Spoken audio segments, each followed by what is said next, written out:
아파트 사기 전 저스트 원모싱에 대한 이야기를 좀 해보도록 하겠습니다. 전반적인 좀 거시적인 얘기를 할 텐데요. 먼저 PIR이라는 지수를 제가 굉장히 많이 인용을 합니다. 뭐냐면 PIR이 뭐냐면 주택가격을 가구 소득으로 나눈 값이니까 예를 들어 PIR이 10이다라고 하면 내 소득을 몽땅 10년을 모아야 그 아파트를 살 수가 있는 거죠. 그러니까 내 소득이라는 것도 생각을 해봐야 돼요. 내가 만약에 연봉이 3,500, 뭐 5,000, 7,000, 1억 이렇게 다 뭔가 나눠져 있지 않습니까? 그러니까 내가 만약에 서울 아파트 가격 중위 가격이 지금 12억 정도 하는데 내 연봉이 5천만 원이다 싶으면 이걸 22년 모아야 살 수 있습니다. 맞죠? 네.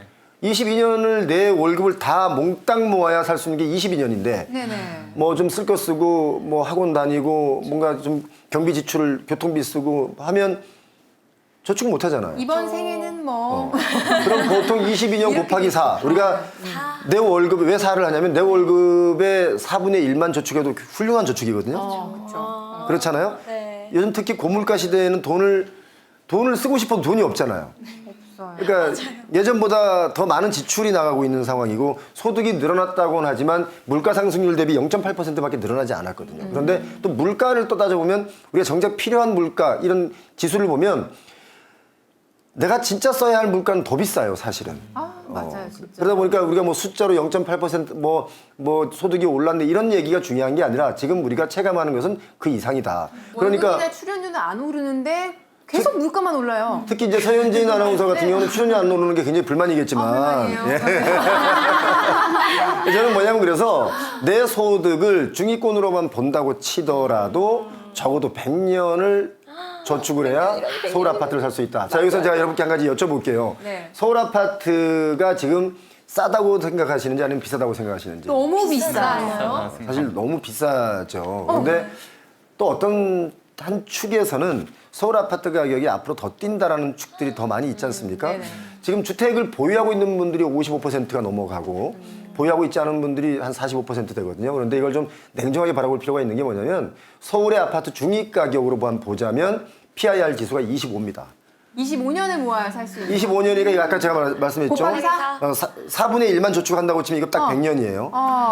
그럼 100년을 모아야 살 수 있는 주택인데 우리의 주택 재건축 연한이 지금 30년이죠. 네. 물론 30년이 넘어가서 50년 돼도 주택 뭐 재건축이 안 되는 아파트들이 있지만 보통 30년이라고 잡았기 때문에 우리가 주택담보대출도 보통 30년짜리를 해줬고 그런데 얼마 전에는 40년, 50년짜리 대출이 나왔어요. 그럼 주택을 재건축도 우리가 하기 전에 다시 또 대출을 받아야 되고. 그러니까 지금 뭐가 문제냐면 사실은 주택을 내가 사서 빚을 다 갚고 이걸 내가 온전히 내 주택이라고 생각하는 게 아니라 내가 누군가에게 이 주택에 대한 또 상승분을 누군가에게 떠넘기고 또 남들은 그걸 사면서 또 대출을 받아 사야 되고 그러니까 100% 집값을 다 치르고 사는 사람도 있겠지만 대다수는 대출을 받아 사니까 이 대출은 이 집에 대한 대출은 영원히 가는 거예요.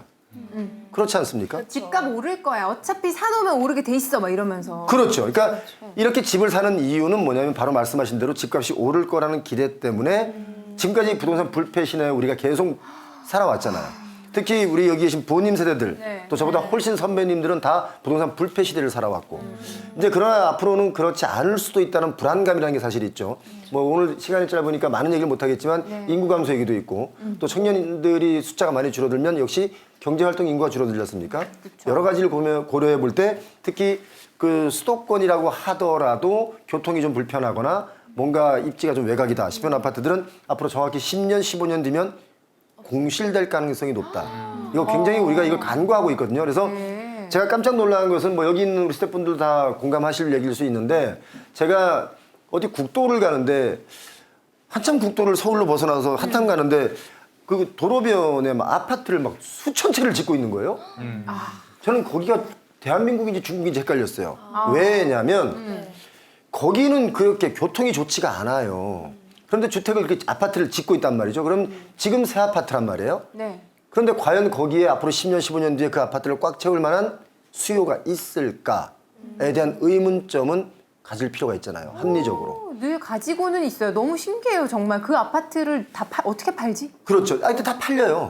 신기하게 지금 다 분양이 됐으니까 또 짓고 있지 않습니까? 그렇네요. 그 분양이 됐다고 한 것도 그 분양도 모두가 빚이라는 거잖아요. 자, 그러면 아까 제가 PIR 지수 얘기했는데 서울의 집값은 그러면 PIR 25가 싸냐 비싸냐 이걸 참 기준 잡기가 뭐하잖아요. 그죠? 불안이. 우리가 그냥 절대적 가치에서 비싸다라고 말할 수 있고 상대적 가치를 얘기해야 이게 뭔가 비교가 될 텐데 그쵸, 그쵸. 자 그러면 도쿄의 집값 비싸다고 하잖아요. 네. 도쿄는 부동산 같은 경우가 이제 버블이 좀 터져서 잃어버린 30년 됐거든요. 근데 여전히 도쿄의 집값은 비싸다라고 인식하는 분들이 있단 말이죠. 도쿄가 비쌀까요? 우리나라가 비쌀까요? 이렇게 질문하는 거 보니까 우리나라가 비싸다. 도쿄의 맞아, PIR 그럴 것 지수의 평균 PIR 지수가 13입니다. 거의 우리가 2배죠. 이게 일본보다 우리가 2배 정도 집값이 비싸다라고 네. 인식하면 돼요, 그냥. 외우면 돼요. 그다음에 네. 우리가 보통 뉴욕 얘기 많이 하지 않습니까? 네. 뉴욕 맨하탄에 막 뭐 펜트하우스가 뭐 2천억이다, 3천억이다 하면서 그 얘기를 하면서 대한민국 집값은 아직 멀었다. 뉴욕이 제일 비싸니까 뉴욕보다는 훨씬 싸다. 네. 라고들 공급자들은 얘기해요. 자, 그런데 뉴욕의 PIR 지수가 얼마일까요? 주택가격 지수가, 소득 대비 주택가격 지수가 얼마일까요? 아니 설마 우리나라보다 저거요? 맞나요? 훨씬 낮죠. 11입니다. 와. 도쿄보다 자, 뉴욕은 기본적으로 소득이 우리보다 2배가 많아요. 와 그죠? 달러로 봤는데 다.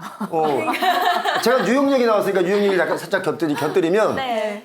그러니까 연봉이 2억이면 가난한 거예요. 연봉이 2억이면 외식 못 해요. 연봉 3억쯤 돼야 주말에 가족들하고 외식을 할 수 있어요. 외식물가 너무 비싸구나. 예. 그러니까 아무튼 뭐 이런저런 아무튼 뉴욕보다 아무튼 우리나라가 집값이 뭐예요? 비싸죠. 비싸다. 확신이 없을 때는 일단 내가 가지고 있는 빚을 좀 갚거나 내 금융 자산에 대한 그 체력을 좀 기르는 것이 앞으로 내 집 마련하기엔 좋을 수 있다. 이 말씀을 제가 여러분께 꼭 드리고 싶습니다. 그러니까 암울하다. 대한민국 집값이 이렇게 어둡냐, 너무 거품이다. 이런 것만 생각하지 마시고 이 와중에도 내가 내 자산을 만드는 방법에 대한 얘기를 좀 생각을 해보셨으면 좋겠다라는 말씀으로 여기까지만 하겠습니다. 맞아요.